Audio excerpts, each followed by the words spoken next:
Olá, pessoal.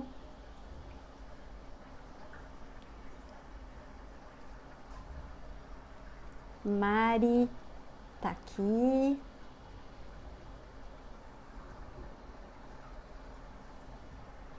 Agora eu vou chamar a doutora Regina Biasoli. Olá, Aline. Obrigada pela participação. Olá, O- doutora Regina. Olá, doutora Patrícia, que delícia esse encontro da hematologia com a Infecto, né? Que são, Saudade de que são hospital. especialidades que andam juntinhas, Unidas, né? Unidas. unidas para tudo, para Mui- tudo. Muita coisa em comum, né? Muita coisa em comum e principalmente agora, né, nesse mundo de Covid, que tanta coisa está acontecendo com essa doença nova, né? Esse novo coronavírus, né? Então, Pati, eu queria que você situasse um pouco os nossos pacientes, nossos amigos, com essas diferenças de termos de uma forma simples, mas por que Covid? Por que novo coronavírus? Vamos lá? Sim. Vamos lá. Eu gostaria só antes, Rê, que você se apresentasse. Depois Opa! eu me apresento também, que é um prazer estar aqui é uma honra eu estar aqui com você, uma pessoa que tem um conhecimento científico maravilhoso, mas que é uma pessoa que sabe também passar o conhecimento à beira do leito ou no consultório também para os pacientes.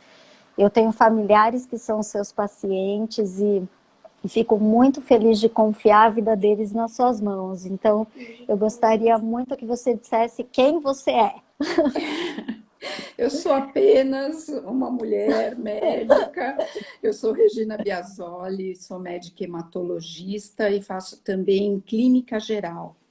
E eu tenho minha formação pela USP de Bragança Paulista, Uhum. né? E fiz a minha pós-graduação no Hospital Santa Marcelina e tive um prazer imenso de trabalhar com a doutora Patrícia, uns bons anos atrás, num hospital que tínhamos em comum, e eu também queria que você se apresentasse aos meus pacientes. Obrigada. Eu sou Patrícia Radmiller, também sou clínica geral, sou infectologista e eu sou pesquisadora, eu sou mestre em ciências pela Unifesp, minha formação é pela Faculdade de Medicina da PUC de Sorocaba. E eu trabalho atualmente com a parte clínica de infectologia também e também com pesquisa clínica, que atualmente está sendo tão falada e é tão importante. Uhum. Então vamos lá, Rê. Em relação aos termos, eu Aos percebo que às termos. vezes as pessoas confundem um pouco, né? Falam, eu tô com coronavírus, eu tô com Covid, eu não sei o que que é uma coisa, eu não sei o que que é outra, né? Então, só para esclarecer, o COVID vem da sigla CO de coronavírus, né? O VI é de vírus, né? Então, coronavírus, COVID, e o D é de disease, é de doença. Então, coronavírus disease é o nome da doença. E o agente causador dessa doença é o SARS-CoV-2. A gente tem, na verdade, 7 tipos de coronavírus que eles acometem os seres humanos. E a gente tem os coronavírus que acometem os animaizinhos, mas que não são os mesmos que acometem os seres humanos. Então, atualmente, a gente tem 7 que acometem os seres humanos e 3 deles são capazes de dar aquela inflamação pulmonar, né, que é a síndrome do desconforto respiratório agudo, que é aquela inflamação do pulmão, que a gente vai falar mais para frente também, e que daí são só 3. Então, foi o SARS-CoV-1, que ele deu aquela epidemia na China, né, no comecinho dos anos 2000, 2003. Depois foi o MERS, que foi um coronavírus na Arábia Saudita, e agora a gente tem um primo deles, que é o SARS-CoV-2, que é causador do Covid-19, que é a doença. Covid eu já expliquei por quê, porque começou em 2019. Então, é isso. Perfeito. Vamos abordar um pouquinho dos testes laboratoriais, porque é uma confusão também que as pessoas fazem, né? Então, esses testes, eles estão dando muito problema, principalmente assim, porque às vezes a pessoa espontaneamente fala assim, vou lá no laboratório fazer o exame, que eu quero saber se eu tô com isso, ou se eu já tive, estou protegido, porque eu quero visitar a minha mãe, que é idosa, É, né? Isso é um dia a dia do nosso consultório, né, Rê? é Então, verdade. às vezes, então o que a gente precisa, em primeiro lugar, né? É consultar um profissional médico para que o médico oriente se é para fazer o exame e qual o momento para fazer e qual exame fazer. Então, a primeira coisa, a gente tem que falar assim, por que eu vou fazer o exame? E aí, a gente tem dois tipos de exame. A gente tem um exame onde se verifica a presença do vírus mesmo, e a gente tem um outro exame onde se verifica se a pessoa já formou anticorpos, que é a proteção que a gente forma mediante a presença de um invasor no nosso organismo. Então, em suma, quando esse que verifica o vírus mesmo é o RT-PCR, que é um exame que ele só pode ser feito entre o terceiro e o sétimo dia, preferencialmente, do início dos sintomas da pessoa. E quais são os sintomas? Sintomas de como se você estivesse gripado. Então, tosse, nariz escorrendo, mal-estar geral. Então, aí está indicado fazer esse exame entre o terceiro e quarto dia, preferencialmente, ou até o sétimo dia.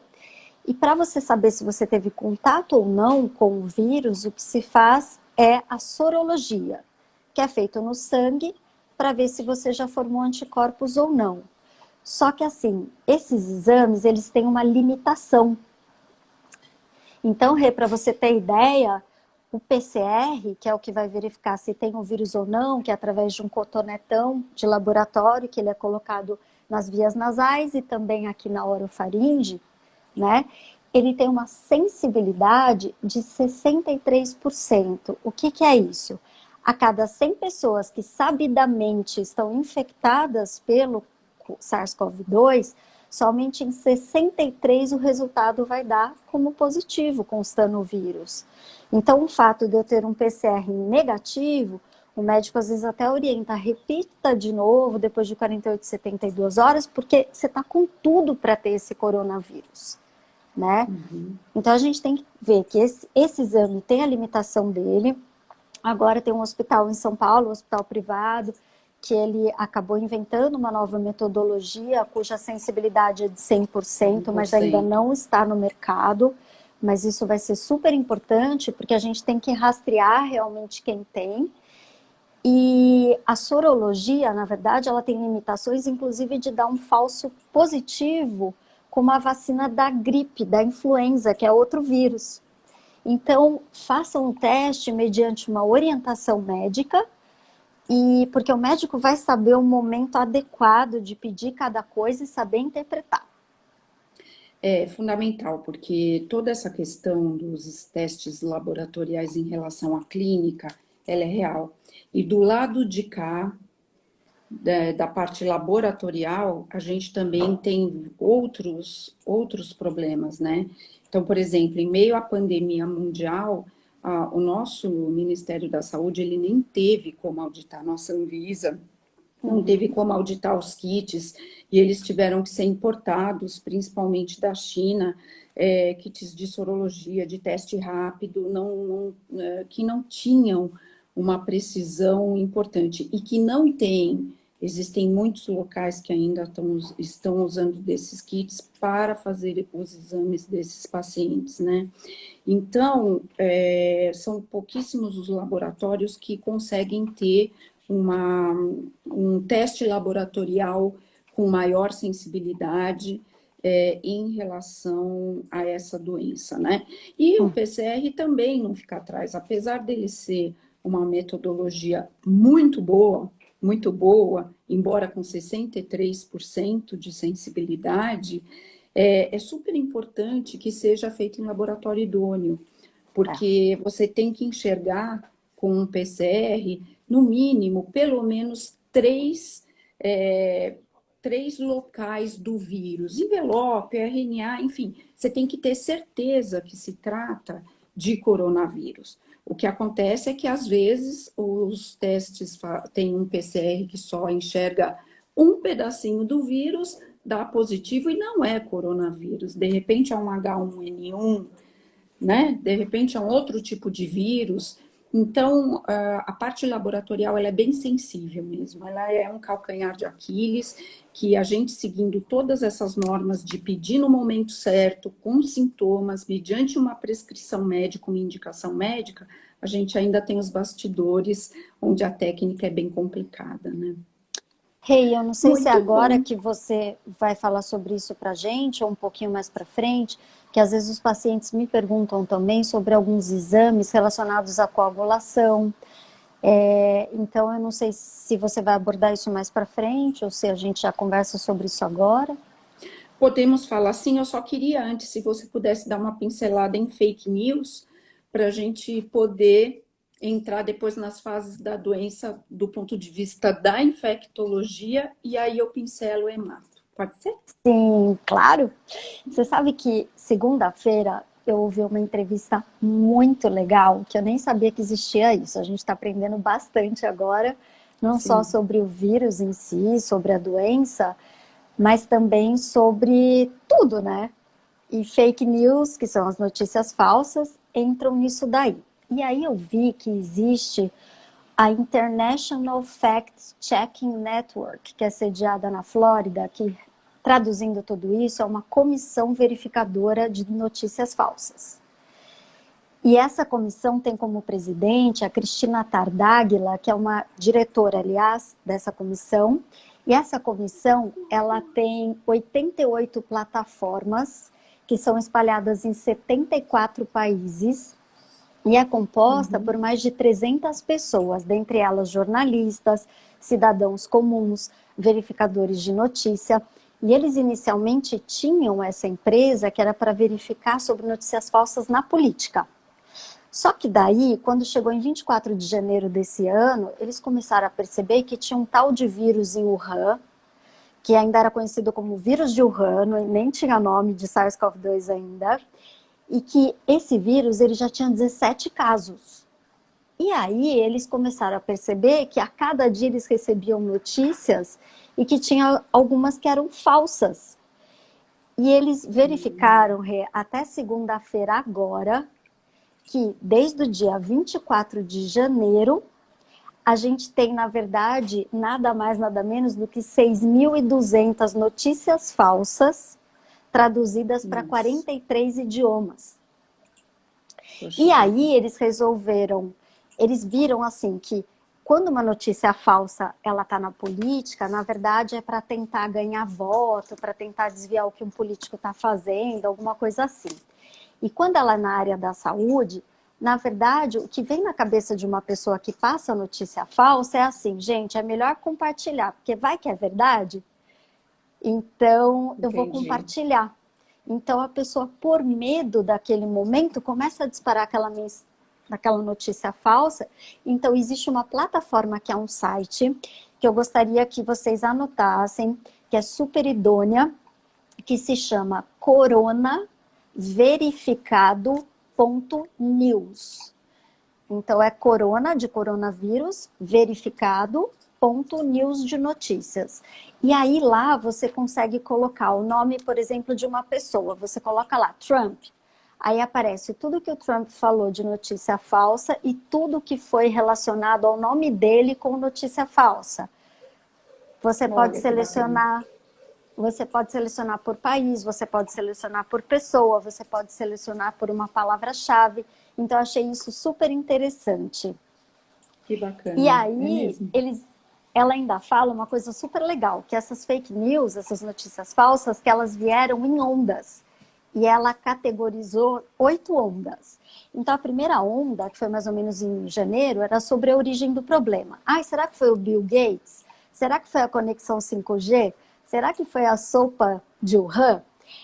Aí a segunda onda já foi aquela dos vídeos, que começaram, não sei se você chegou a ver, que apareciam alguns vírus de uns chineses caindo assim do nada.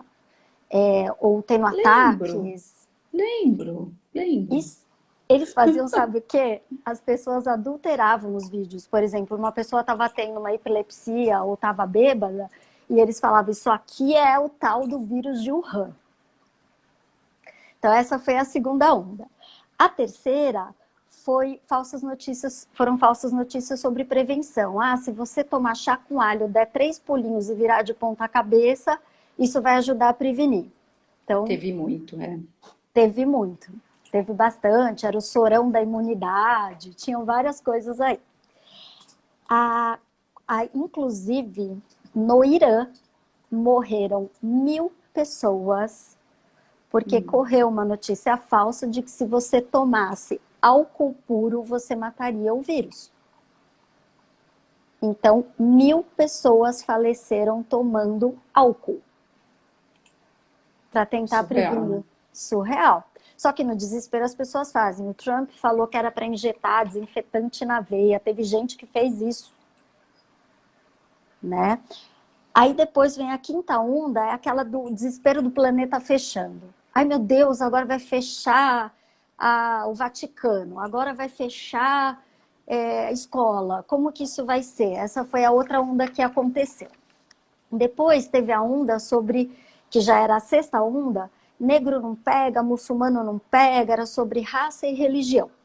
Depois veio a sétima onda, que eram os políticos entrando nessa história toda, e por fim a oitava onda, que são os políticos manipulando dados, jogando as notícias para que se volte à vida normal. Então eu achei isso super interessante, mas se vocês tiverem qualquer dúvida, entre então no coronaverificado.news. .news. Perfeito, perfeito, muito bom. Ótimo, Paty.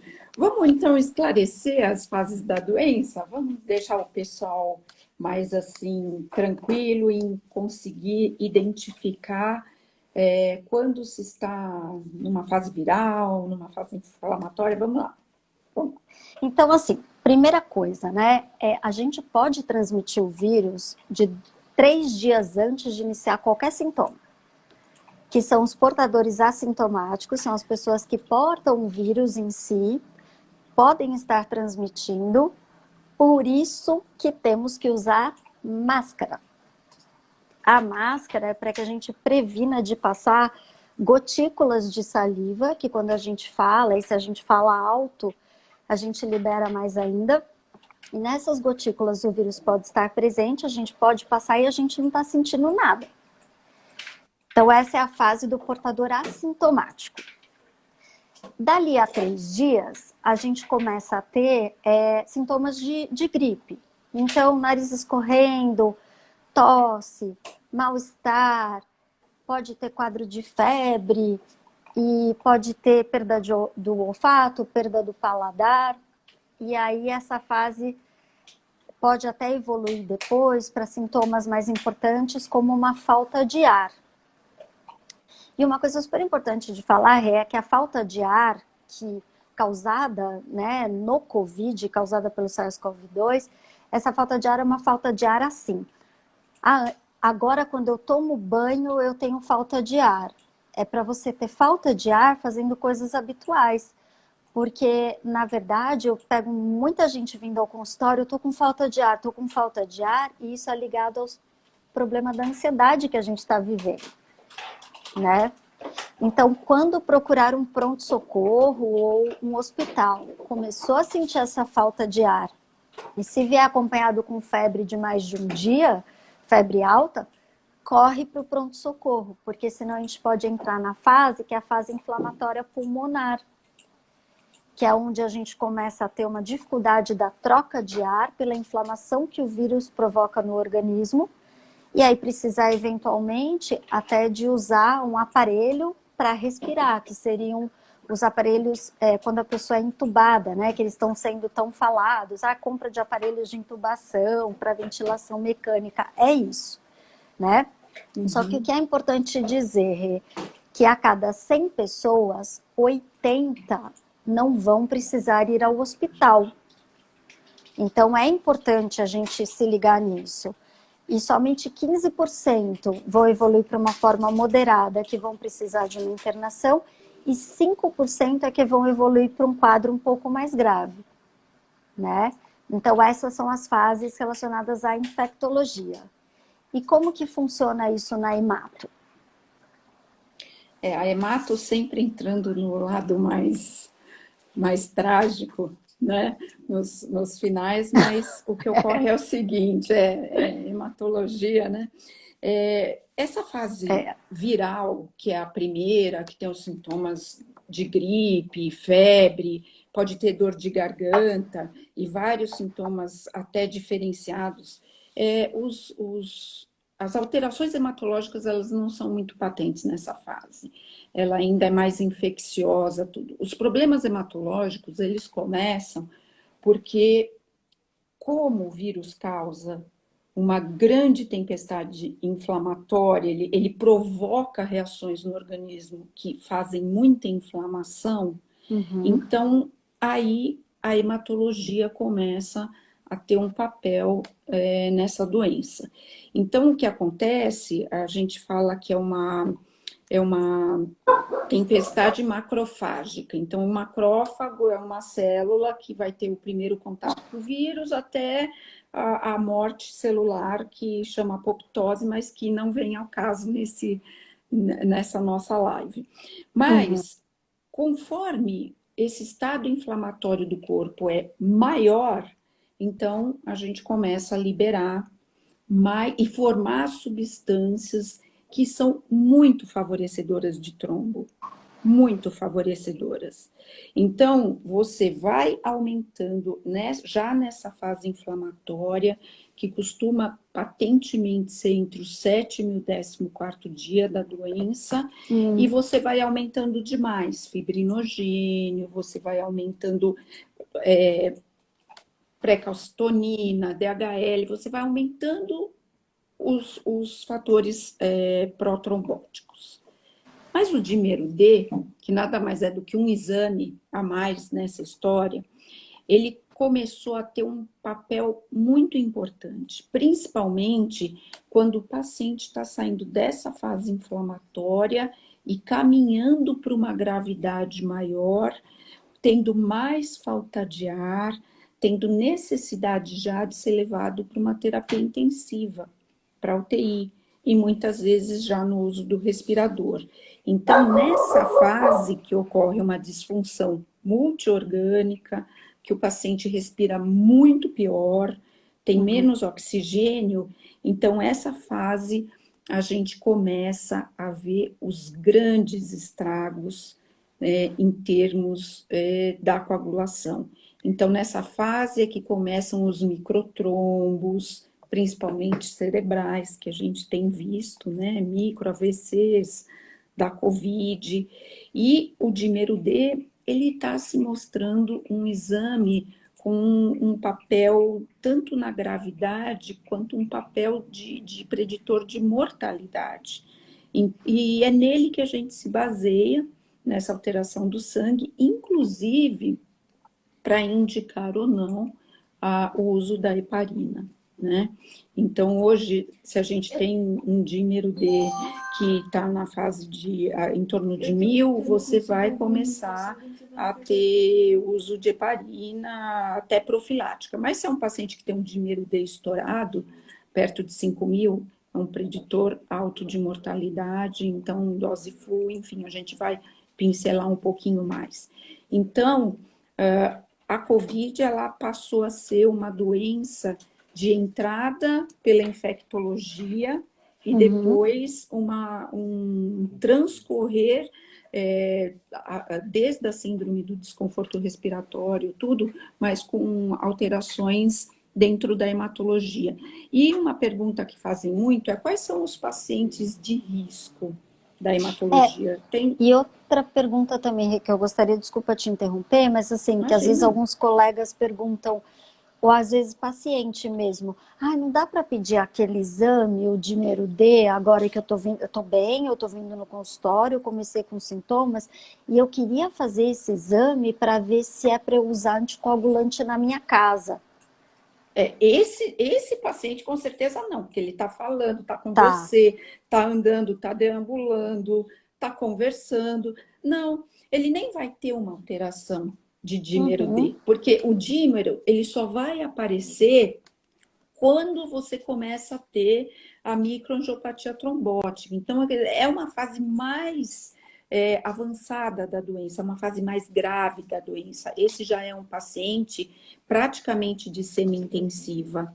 Então, o Tá. dímero D no início não se faz. Não se Não se faz. faz, não se faz.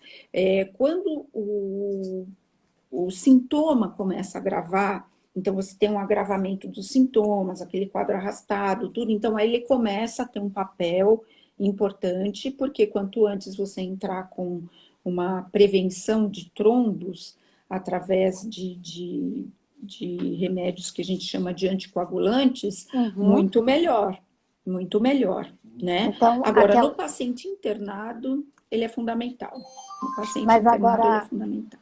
aquela história das pessoas, eu ouvi dizer que anticoagulante é bom, então posso tomar AS, por exemplo, todos os dias? Qual que é a sua opinião sobre isso? Não, não deve ser tomado. Quando você faz uso como um sintomático, no início do quadro, você está tomando algum sintomático para gripe, tudo tem esse papel. Mas o grande risco é que o paciente tenha desfecho hemorrágico. E a partir do momento que você começa a tomar, por exemplo, um AS, você já está mexendo diretamente na coagulação. Você está mexendo Entendi. diretamente nas plaquetas desse paciente. Você vai mudar todo o contexto de reação desse paciente ao momento inflamatório que ele está. E Então, por que veja, seria perigoso para os leigos, assim? Por que seria perigoso tomar um AS? O que poderia dar? você pode aumentar o desfecho hemorrágico se você entrar num quadro grave e precisar de uma heparina, por exemplo, Ah, de um pode, anticoagulante. Você você pode pode piorar sangrar. o teu risco hemorrágico. Então, Entendi. você pode sangrar. Então, é uma balança que, numa ponta, você tem um alto risco de trombose, que é uma obstrução, que é um fechamento de um vaso, e, em contrapartida, do outro lado, você tem um risco hemorrágico. Entendi. Hemorrágico. Então, como que você vai dizer qual é o paciente que eu vou dar heparina? Então, essa pergunta a gente responde aplicando vários scores de risco trombótico nesse paciente. Paciente internou, a gente tem várias escalas, né? Tem Pádua, então tem vários scores de risco trombótico que a gente monta imediatamente para ver Uhum. se esse paciente deve receber heparina ou não. E é muito importante que a gente corra sempre na frente desse problema. E não espere ele ter sintomas para tratar, porque a evolução é muito rápida. Agora, se você pega uma pessoa que tem contraindicações para heparina, por exemplo, porque tem doença hematológica, hemorrágica, um exemplo, plaqueta abaixo de 25, fibrinogênio abaixo de 50, enfim, tem contraindicações, é porque o risco hemorrágico é muito grande. É muito grande. E lembrar que, já que falamos do AS, né, a gente tem que lembrar que é uma droga que fica 7 dias na circulação. Então, um Importante. comprimido que você tomou hoje, ele vai colar na parede da plaqueta, que faz parte da nossa coagulação, que ajuda a fechar ferimentos quando a gente se corta, e vai ficar ali uma semana. Uma semana. Por quê? Porque a plaqueta vive 7 dias, né? Entendi. Então, é uma ligação irreversível, droga e célula. Então, é muito importante. E muita gente toma S sem saber. Essa que é a questão. Vou te dar um exemplo claro. Sonrisal.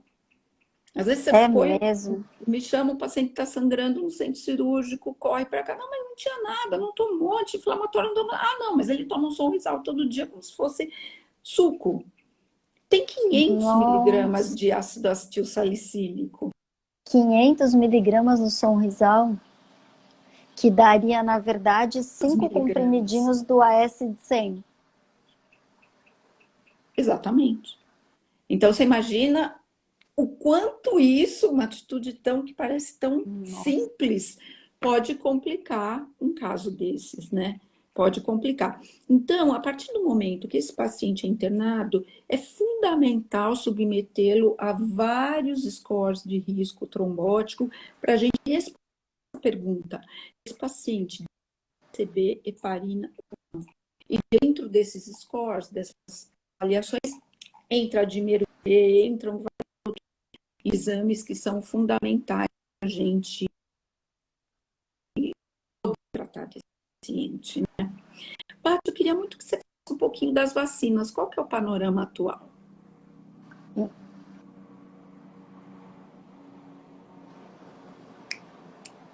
Acho que travou. Você está conseguindo me ver e me ouvir? Eu te vejo, mas travou. Agora sim. Tá. Agora acho que voltou. Sim. Então, acho que o que fica de recado nessa história toda, né, é assim. Até entre médicos, eu costumo falar, é cada macaco no seu galho. Então, assim, um infectologista já é difícil a gente acompanhar tudo que tem de infectologia. Então, imagina eu tentar saber também de hematologia.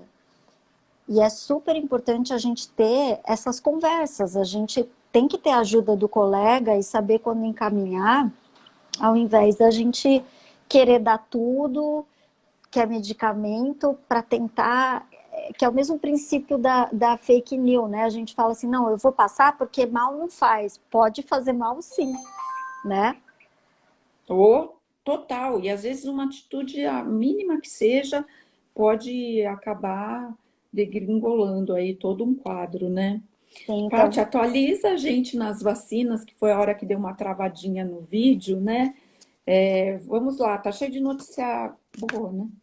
Dá um... então, em relação à vacina, tem notícia boa sim. O que que acontece? A gente tem atualmente, só para todo mundo entender, mais de 1.600 trabalhos que estão sendo feitos para a gente, incluindo tratamento e incluindo vacina. A gente está conhecendo o vírus agora, a gente está conhecendo a doença, o Covid agora também. Então, a gente tem que entender o que está acontecendo para daí a gente ter remédios e para a gente ter vacina para isso. Quando tem uma estatística sobre vacina, que é a seguinte, a cada 100 vacinas que são projetadas num estudo para a gente ver se vai funcionar ou não, 94% falham. Então, seguindo essa estatística, falham em que sentido? Ela não sai do tubo de ensaio, não vai nem para estudo em humano porque não vai funcionar. Por isso que é muito legal a gente saber que hoje a gente tem 115 projetos de vacina, mas que só 8, que também não é só, é bastante. Hoje a gente tem 8 projetos de vacina que estão sendo viabilizados para testes em humanos.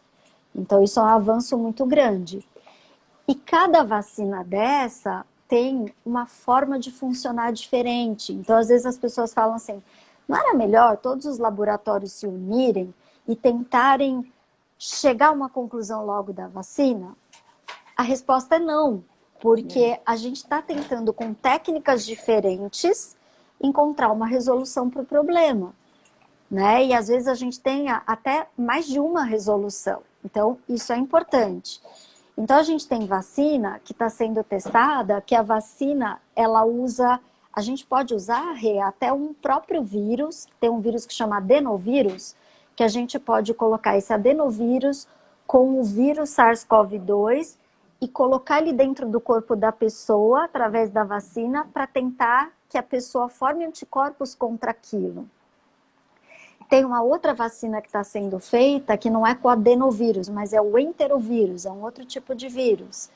Tem uma outra vacina que está muito inteligente, que até ela é de um laboratório chamado Moderna, nos Estados Unidos, que semana passada saiu essa notícia, que essa vacina ela já está indo para a fase de estudos em humanos agora em julho, que ela já terminou, fase de laboratório em animais, já está indo para humanos, e ela usa uma tecnologia de RNA, que é um material genético.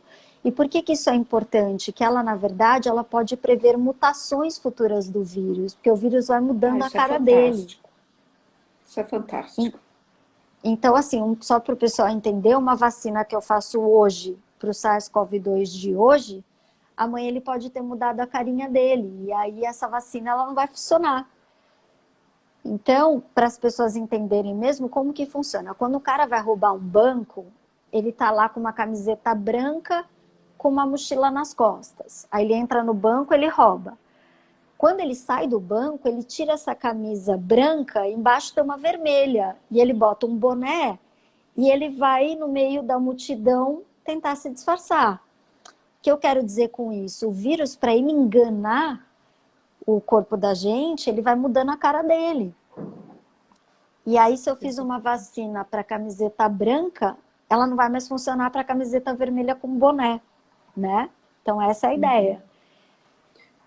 Isso é super importante, né? Porque você não fica vendido para uma metodologia só, para um tipo de estudo só. Então, quanto mais pessoas em diferentes partes do mundo desenvolverem metodologias diferentes em prol de uma vacina, a gente tem muito a ganhar com isso, né?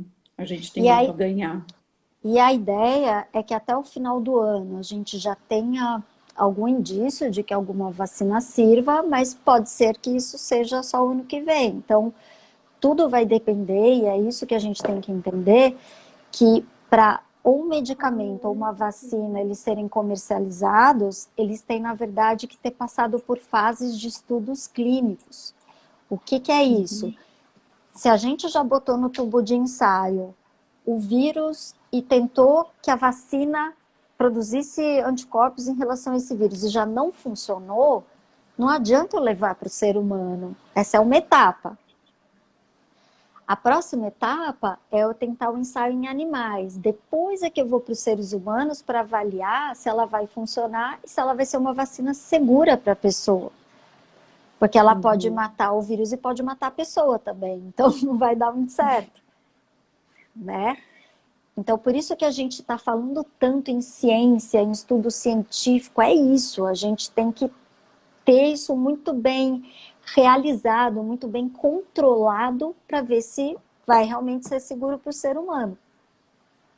E exatamente isso. Eu queria dar uma palavrinha, inclusive, nesse viés de ainda em tratamento, por exemplo, sobre a hidroxicloroquina, Ai, né? ótimo. Então, veja, nós não temos tratamento, né, para a Covid-19. Então, várias drogas entraram nesse cenário, começaram a ser estudadas. Então, sem dúvida nenhuma, eu sou uma das defensoras da hidroxicloroquina, porém, a gente tem vários problemas, que é o momento certo de dar a droga, a dose certa, muita gente no mundo usando dose errada, protocolos equivocados. Então, é óbvio que não vai ter efeito, que vai dar tudo errado. E aí, só um Então, parênteses, né? Uma mesma coisa, ela pode funcionar como remédio ou como veneno, dependendo da dose que você usa, né? exatamente, e que é o caso específico disso, né, da hidroxicloroquina. Hoje a gente está numa fase que até a azitromicina está tendo um efeito importante, né, nessa união, nesse tratamento dos casos mais simples. Mas o que a gente percebe, principalmente tudo que eu acompanho de pesquisa do Dr. Ricardo de Oliveira, tudo do RDO, é que, infelizmente, esse nome foi pego. Então, hidroxicloroquina. Então, ou você endeusa ou você cria como uma coisa demoníaca. E não é assim. Não é assim. Você tem que ter o momento certo de dar essa droga, a forma correta, a dose correta. Então, tudo isso vai levar muito tempo para ter esses estudos clínicos de forma mais adequada. Hoje a gente tem grupos que estão publicando que se você der uma hidroxicloroquina separada da ingestão da azitromicina, não tem o mesmo efeito, não tem a mesma eficácia. Você tem que dar no mesmo horário, tem que pôr os dois na mão e tomar, os dois são grandes. Então, assim, e também não adianta você chegar num paciente que já entrou numa tempestade inflamatória muito grave, indo de uma fase 2 para 3 e querer dar hidroxicloroquina. Ela tem um valor inicial para que a inflamação não seja exacerbada pela própria fisiologia e fisiofarmacologia da droga. Agora, passou desse ponto, então eu vejo muita confusão em relação à hidroxicloroquina. E você falou uma coisa muito importante, a coisa politizou. Então, você vê que as discussões passam de uma esfera científica, vão para uma esfera política, e aí aquilo passa a virar briguinha de horário nobre, em canal aberto, para atingir Beltrano, para atingir... Então, assim, isso é muito ruim, porque a população fica perdida, as pessoas não sabem o que usar. Então, é muito importante o que eu percebo que não é, categorizar ou usa ou não usa. Não, tem momento certo, tem dose adequada, protocolos experimentais. Uma coisa eu te garanto, é uma pandemia que a gente não conhecia, é novo isso para a gente e é mundial. Então, só te garanto o seguinte, eu gosto muito do Augusto Nunes, da Jovem Pan. Uma vez ele falou uma coisa que me marcou bastante. Ele falou, gente, o avião está caindo, você vai morrer. Tem um paraquedas aqui que não foi testado. Você vai negar porque ele não foi testado? Você vai tomar e acabou.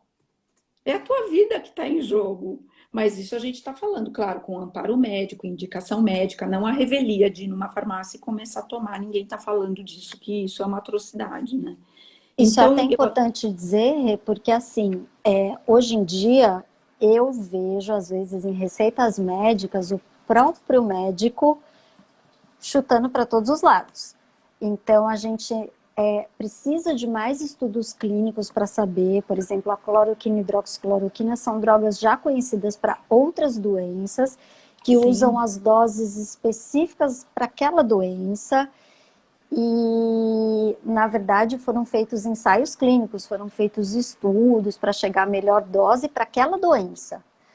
Agora, em relação ao Covid-19, até saiu agora na sexta-feira, dia 22, um estudo que foi um estudo muito importante, que ele saiu na revista Lancet, né, que é um estudo de Harvard, e esse estudo envolveu 96 mil pessoas. Esse é um estudo que é importante a gente dizer que foi um estudo observacional. Então, eles pegaram uma central de dados que eles têm de 6 continentes, foram de 671 hospitais, e eles pegaram todas as pessoas que estavam naquele banco de dados e verificaram o que aconteceu com quem não usou nada, com quem usou cloroquina ou hidroxicloroquina sozinho e quem usou esses dois associados ao antibiótico, a azitromicina. E o que eles observaram nesse estudo observacional, que é só de acompanhamento, é um estudo de vida real. Então, eles pegaram os prontuários e viram o que aconteceu. Eles não fizeram assim, olha, você vai tomar placebo, você vai tomar isso, não foi isso que aconteceu. Uhum. Por isso que a gente tem que ter mais estudos nesse sentido para a gente estudar isso melhor. Sem dúvida. Mas a conclusão inicial que levou até a OMS a questionar os estudos que estão sendo feitos com cloroquina e hidroxicloroquina é que nas pessoas que não usaram nada, não deram um medicamento específico, morreu 1 em cada 11. Então, a mortalidade foi de 9,3%. No pessoal que usou só cloroquina ou hidroxicloroquina, foi uma mortalidade entre 16% e 18%, o dobro. E nas pessoas que usaram cloroquina e hidroxicloroquina associado ao antibiótico, foi de quase 24% de mortalidade. Então, isso foi um estudo que ele não foi controlado, só se observou e descreveu. Mas a gente precisa fazer mais estudos para saber onde a gente está pisando. Com certeza, até para ter protocolos mais definidos, né? Agora, uma coisa é certa, né? A doença em estágio inicial, não sei a tua experiência com isso, mas a minha experiência com azitromicina e hidroxicloroquina é muito boa. A cloroquina, ela é muito tóxica, né? Então, eu acho Então, que cloroquina tem que estar fora dessa discussão. Mas você consegue uma reversão de sintomas em 24 horas. É uma coisa maluca. É uma melhora absurda, né? Mas depende para quê, né, que a gente vai para quê, usar. para quem, qual a morbidade do paciente e outras coisas mais, né? Paty, vamos falar já pertinho do encerramento aqui, vamos falar do segmento dos pacientes pós-Covid, porque a gente fala muito da Covid e não fala o pós, né? Vamos sim. Até eu gostaria só de responder uma pergunta que estão fazendo aqui, é B. Cooler, que está falando assim sobre o Anita, né?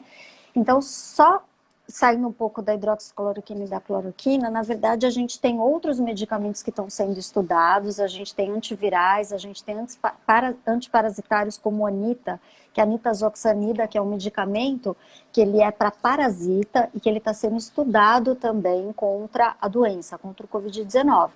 Só que só para dizer que nenhum desses, ivermectina, nitazoxanida, nenhum desses ainda teve um desfecho favorável através de ensaios clínicos contra o Covid-19, tá? Então, hoje o que a gente tem de tratamento, em resumo, é prevenção. É distanciamento Exatamente. social, é uso de máscara, é lavar a mão, é usar álcool gel, e é isso. Então, não façam, não vão à farmácia fazer, eu quero fazer prevenção, então vou tomar cloroquina vou fazer um coquetel com ivermectina, com nitazoxanida. Não façam isso, tá? Não, Só isso. isso. É prevenção, é isso aí. E aí, só para falar sobre o segmento, eu até estava verificando uma conferência online esses dias do presidente da Sociedade Brasileira de Infectologia, Dr. Clóvis Arnes, e ele falou uma coisa interessante. Ele falou que daqui para frente a gente vai mudar a contagem do tempo. Que nem a gente tinha AC antes de Cristo e DC depois de Cristo, vai ser AC antes do Covid e DC depois do Covid, É. né? Bem isso, né? Bem isso.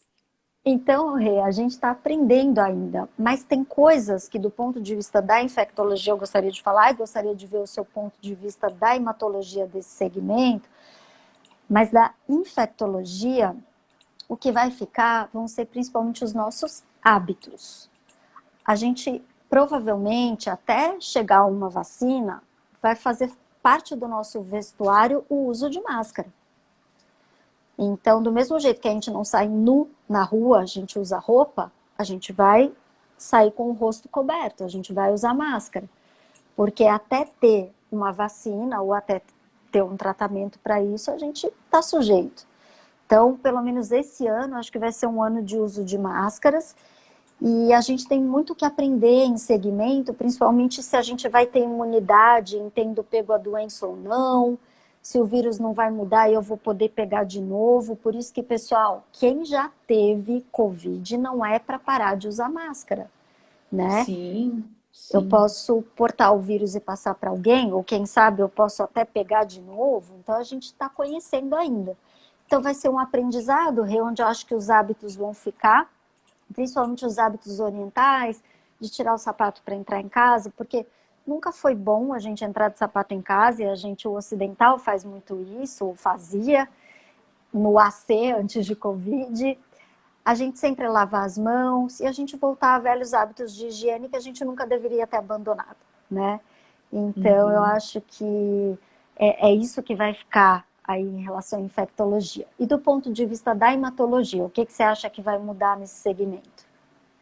Nossa, eu acho que é exatamente isso, é a mudança de hábito, é uma coisa que mexeu com todas as culturas, né? Com todas Sim, as pessoas do mundo e, e principalmente que, assim, acho que uma visão de igualdade, não para a hematologia, mas eu acho que para o homem mesmo, uma visão de igualdade, né? Somos todos iguais, estamos no mesmo barco e a gente tem realmente que se importar sempre com o outro.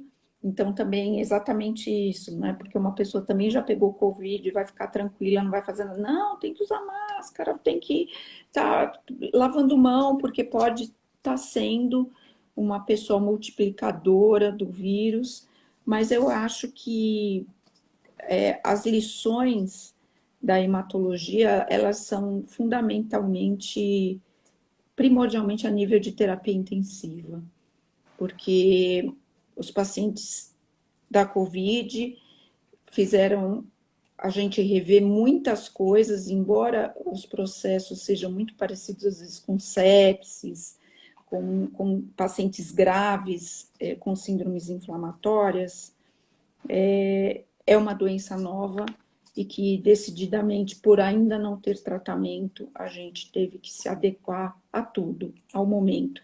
Então, é uma coisa de mudança cultural que começa a pegar o ser humano em todos os sentidos. E o que fica também, que é um ponto de interrogação, é que o mundo melhore, que a gente saia desse ponto, mas que não venha aí uma segunda onda, não do vírus, mas das doenças psiquiátricas, né? Com tudo isso que o mundo passou.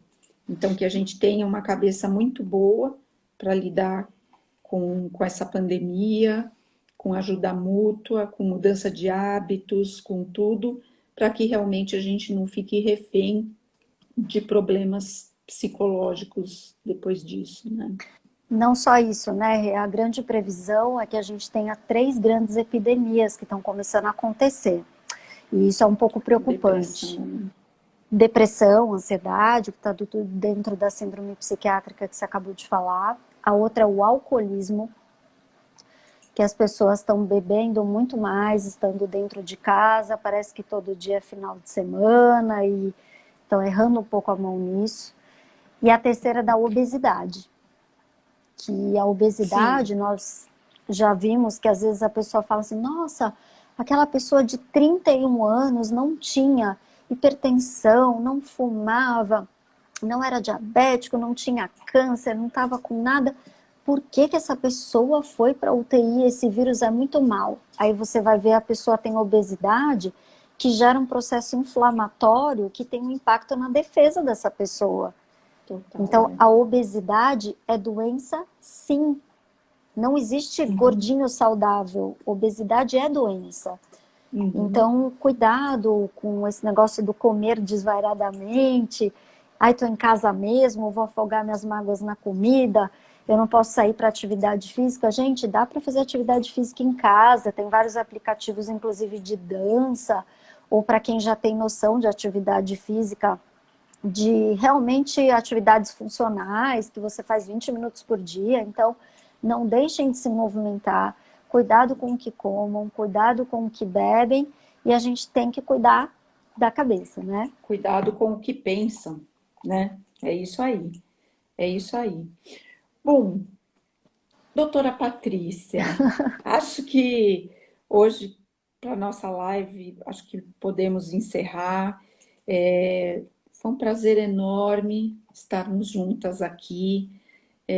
Você é uma pessoa tão encantadora, grande amiga e tão conhecedora, é pesquisadora, é especialista no último com os HIVs. Então, assim, que honra ter tido você aqui nessa live para a gente poder dividir um pouquinho desse momento atual da Covid-19. Muito obrigada, viu? Obrigada a você, você é uma grande amiga, uma pessoa extremamente competente, tanto que eu entrego familiares na sua mão. Então, é sempre bom a gente falar a mesma língua com pessoas que primam pelo estudo, pelo conhecimento e não pelos achismos, que eu acho que hoje é o maior problema que a gente tem, né? Então, e você gostaria de deixar um recado aí para o pessoal? Eu gostaria de deixar o recado que realmente é uma doença que não tem tratamento, nós não temos ainda um tratamento e nós não temos a vacina. Então, que a prevenção é tudo que nós temos, e é o que podemos fazer, o que está ao alcance de todo mundo, e é o que vai melhorar a nossa saída dessa epidemia, né? Sim, e eu queria só falar umas dicasinhas, rapidinho, sobre como a gente também pode evitar, porque a forma de transmissão, além dessa de gotículas, né, também a gente levar nossas mãos contaminadas até tudo que a gente tem de molhadinho no rosto, que é nariz, boca e os olhos, né. Então, quando vocês forem, por exemplo, tocar num elevador, evitem andar de elevador, mas às vezes a gente mora num andar muito alto, isso não é possível, vai a algum lugar ao trabalho, já se tiver que sair de casa, que é um andar muito alto, mas se não, para vocês usarem a mão não dominante para apertar botão, para abrir porta, porque tem um estudo australiano que mostra que a gente coloca a mão no rosto 23 vezes por hora. Então, quando a gente vai instintivamente colocar a mão no rosto, a gente vai colocar a mão dominante. Então, se eu sou destra, tentem fazer as coisas com a esquerda e não com a direita, porque a chance de se contaminar é menor. Usem máscara, continue fazendo isolamento, cuidado na flexibilização, que teve uma pergunta sobre isso. A gente tem que continuar adotando os mesmos hábitos, e vocês vão ver que vai mudar sobre a entrada no shopping, circulação, tudo isso baseado nessa contenção, que é o nosso melhor remédio atual. E super obrigada, é uma super honra estar aqui com você, e continuemos aí nessa nossa luta. Um beijo a todos e obrigada pela participação. A gente não consegue dar conta aí de tudo, mas foi maravilhoso. Muito obrigada, viu, Patrícia? Obrigada. Por esclarecer a gente. Um grande beijo para todos. Beijão para vocês. Obrigada. Boa noite. Boa noite. Até mais. Tchau, tchau. Até. Tchau, tchau.